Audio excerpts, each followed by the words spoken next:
Hello candidates, I am going to dictate you a passage from Kailash Chandra magazine. So please get ready for the dictation. The dictation will start after 15 seconds.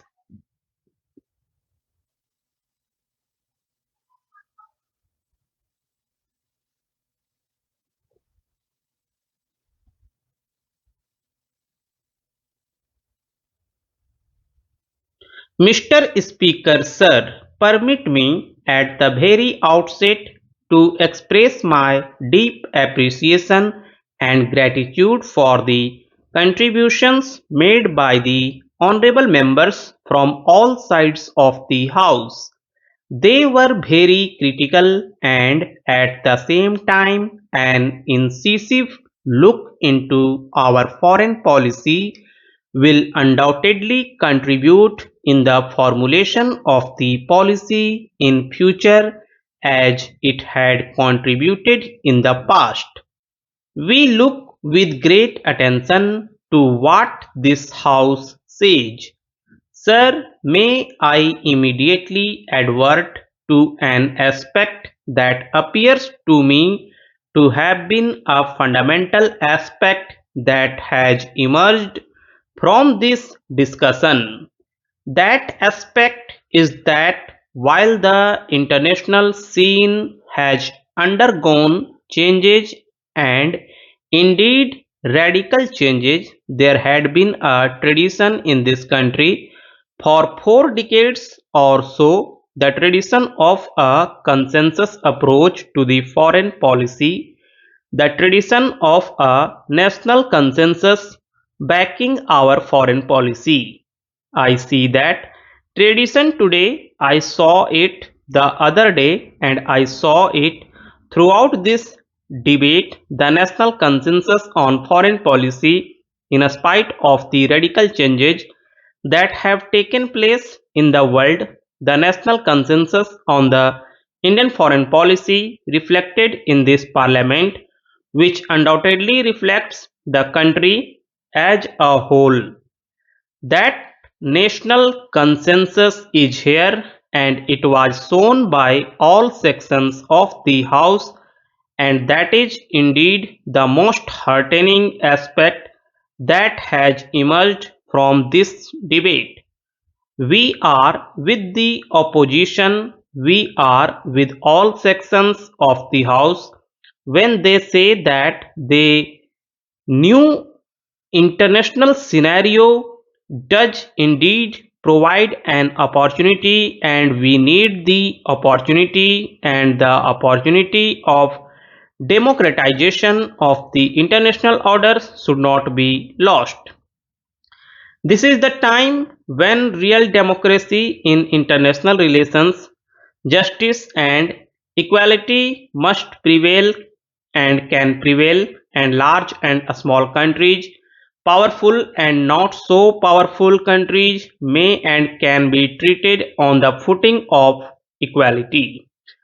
Let us march together, big and small, powerful and not so powerful, rich and poor.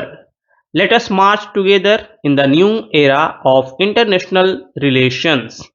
In this spirit of fraternity of the international community, it is possible that this can be done, and therefore we are with you, we are with the opposition, and we are with all sections of the House, irrespective of their political fold and irrespective of their party affiliation, when we speak of democracy of the international order.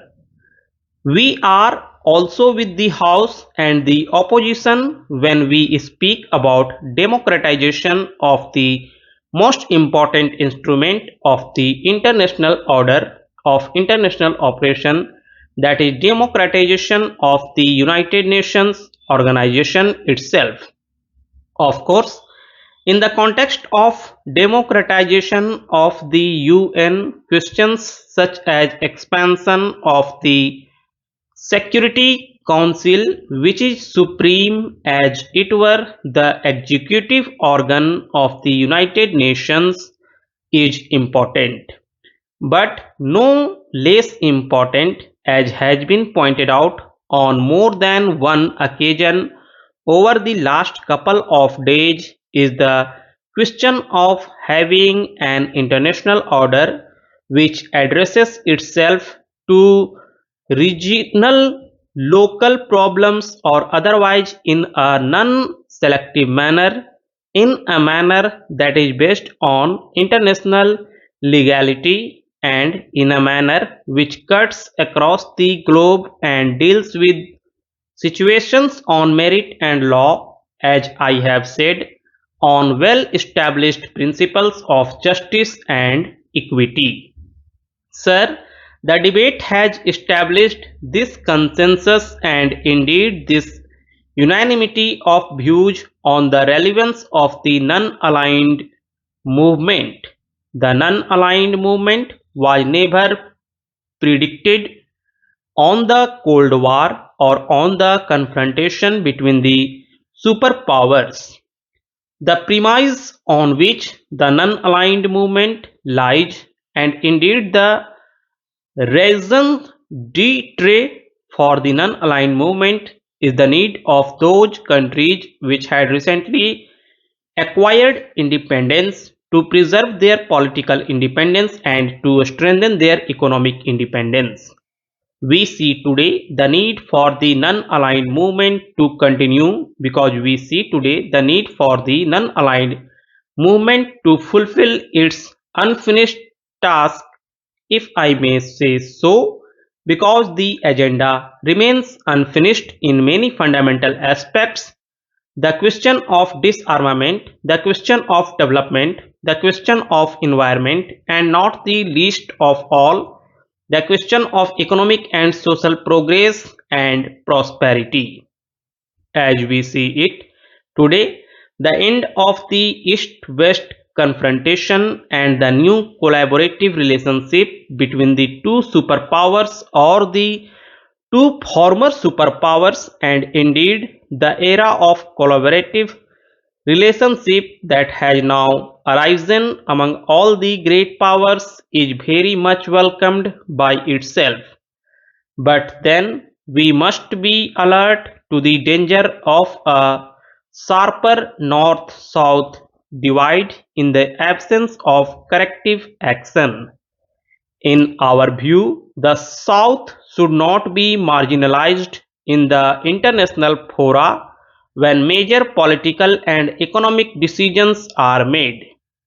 Therefore, it is in this context of what I have said that the non-aligned movement, the principles of non-aligned movement, the raison d'etre of non-aligned movement continues, and the need for non-aligned movement to be as strong and as effective as before still remains.